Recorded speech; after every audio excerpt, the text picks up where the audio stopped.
Good morning, friends, and welcome. This year we decided we wanted to do some interview style videos for our stewardship campaign.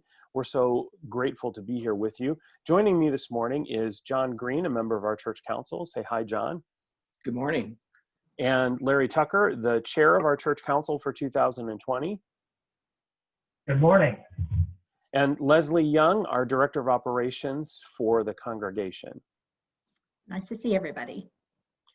I want to thank you all for sharing your time. This last year has been one like no other in living memory. And I thought we should share. John, how did we begin the year financially? Well, in January 2020, Steve, it was clear that our commitments from our campaign fell short of requirements.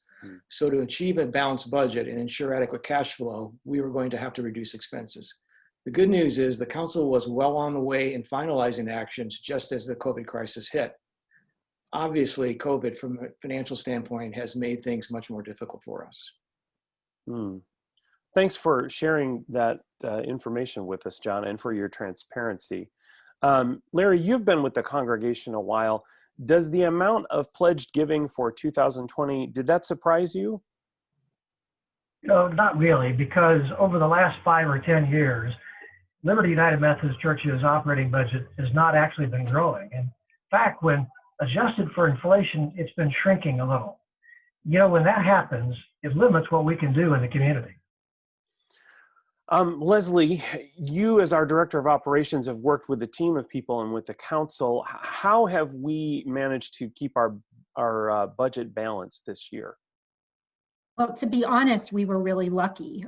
We were very fortunate to receive a payroll protection loan from the Small Business Administration, which allowed us to keep our staff employed, to continue to make our loan repayments, as well as to continue a strong worship program. And we even developed a new online worship program during this time. Yeah, we've been able to do a lot of things. I want to take a moment and pause and thank Shirley Green, John's wife, and Leslie for their stellar work in helping us to get that payroll protection plan loan. But it doesn't sound like we can count on those methods of fundraising in the future.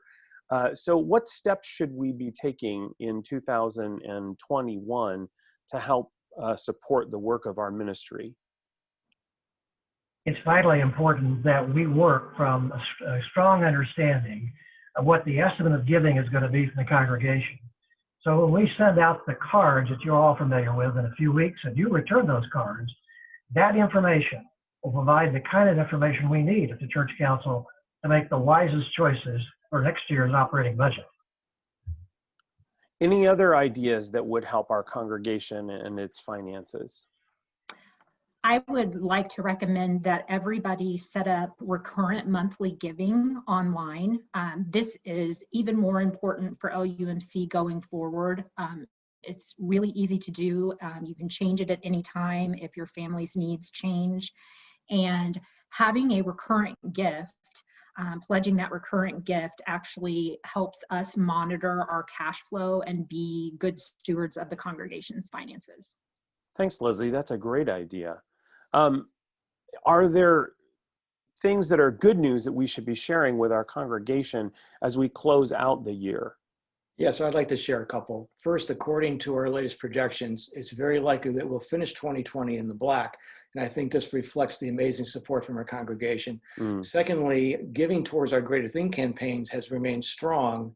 So we've been able to re-amortize our loan twice this year. That's amazing. And Steve, I'm pleased to say that because of the commitment and dedication of the congregation to its estimate of giving towards the Greater Things campaign, we've been able to reduce the indebtedness of the church by 18% in this fiscal year. Wow, 18%. Thanks be to God. I want to say thank you to all my friends for taking the time to be with us and share the information that we've shared. And I want to say thank you to our congregation for the ways you continue to support the work that we do. In our next video, we'll be talking about how we've used 2020 to adapt to meet the ministry needs to the congregation and the environment. And thank you again for being with us this morning, and God bless.